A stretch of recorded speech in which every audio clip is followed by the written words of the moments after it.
এই সব দিয়ে ভাত খাওয়া যাবে, ভাত জাতীয় মানে যে কোনো কিছু, পোলাও, সব কিছু খাওয়া যাবে।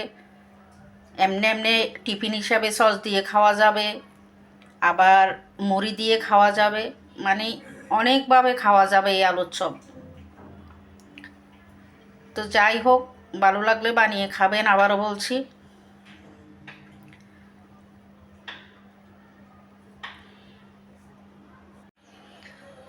তো এই ভিন্ন স্বাদের আলুর চপ কীভাবে বানালাম চলেন আপনাদের সাথেও শেয়ার করি।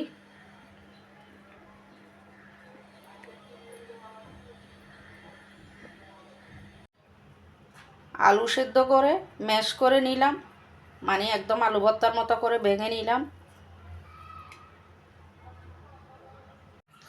আলুতে দিয়ে দিলাম এবার লবণ, কর্নফ্লাওয়ার, কাঁচামরিচ কুচি, পেঁয়াজ কুচি, তারপরে দিলাম গোলমরিচ গুঁড়ো।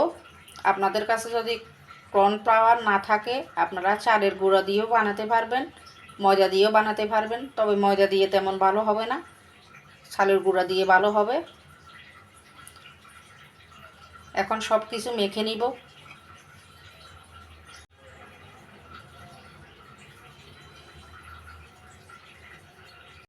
দিয়ে দিলাম একটা ডিম ভেঙে, এবার ডিম দিয়ে আরও ভালোভাবে মেখে নিব।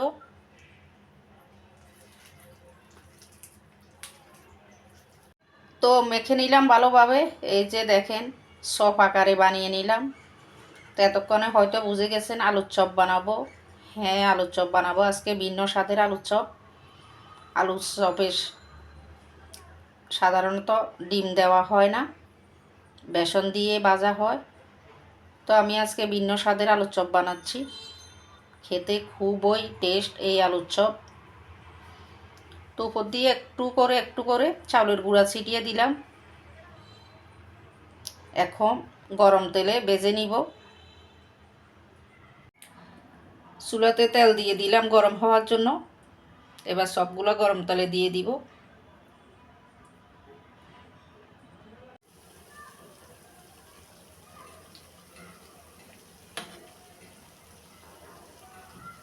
এক পিঠ করে ভেজে নিব ভালোভাবে, লাল লাল করে।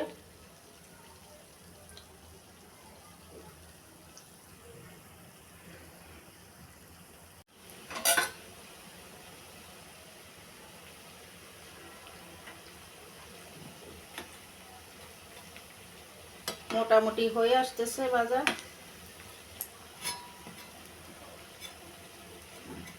মানে ডিম দেওয়াতে কি যে একটা ভালো সেন্ট বের হয়েছে।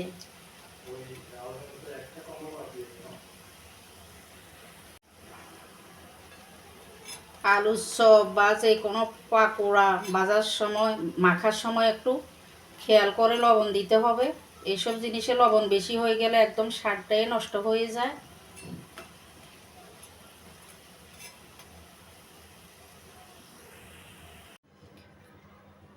ভেজে নিলাম সব আলুর চপ। এই অসাধারণ ভিন্ন স্বাদের আলুর চপ খেতে যে কি লোভনীয়, এই যে মানে অনেক লোভনীয়, খেতেও অনেক স্বাদ।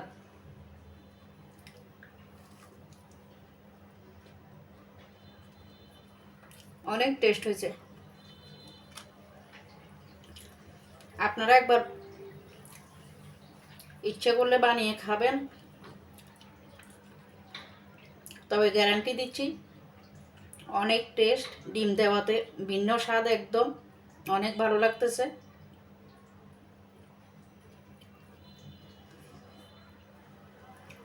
তো আজকে এ পর্যন্তই।